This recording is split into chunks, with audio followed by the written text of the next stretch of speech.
अगर आप इस चैनल को सब्सक्राइब नहीं किए हैं तो प्लीज सब्सक्राइब जरूर करें।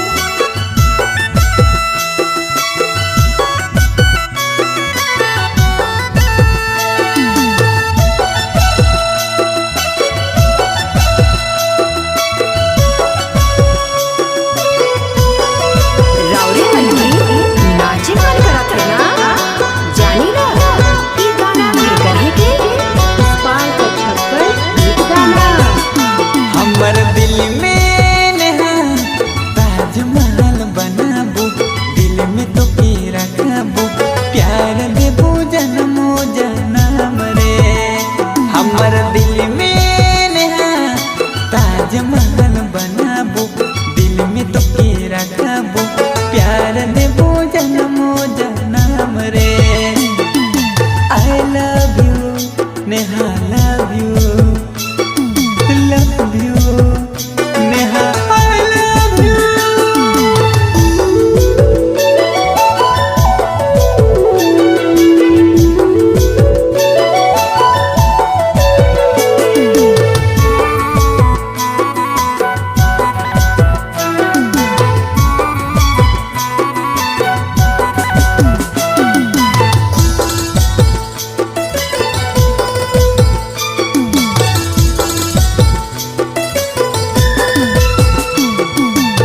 आसमान झुकाए देबू, कह के तुए देख सनम, बोल के तुए देख सनम, चांद तारा तोर ले लाइन देबू।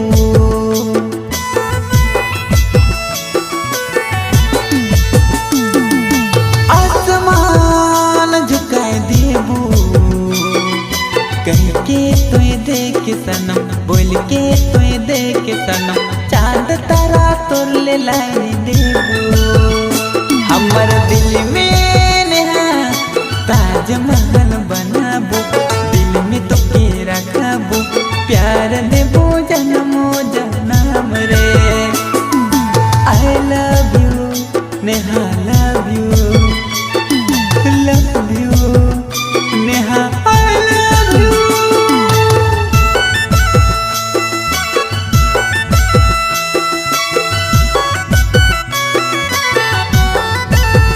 तोहरे मन सुने लागी डीजे अजित बड़ा की धमाकेदार प्रस्तुति।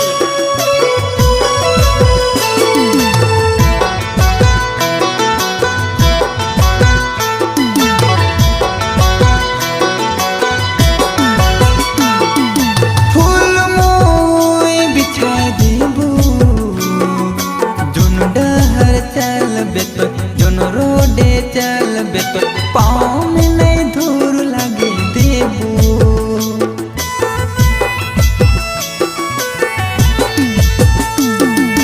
फूल मोए बिछाए देबू, जोन डहर चलबे तो, जोन रोडे चलबे तो, पाँव में नहीं धूल लगे देबू। हमर दिल में नहा ताजमहल बनाबू, दिल में तो के रखबू, प्यार देबू जन्मो जन्म रे।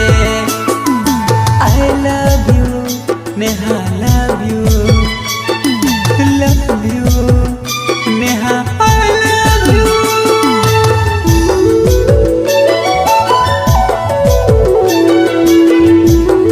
Wish Anjali Rani, wish Anjali Rani. हमर माता प्रस्तुति।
नेहा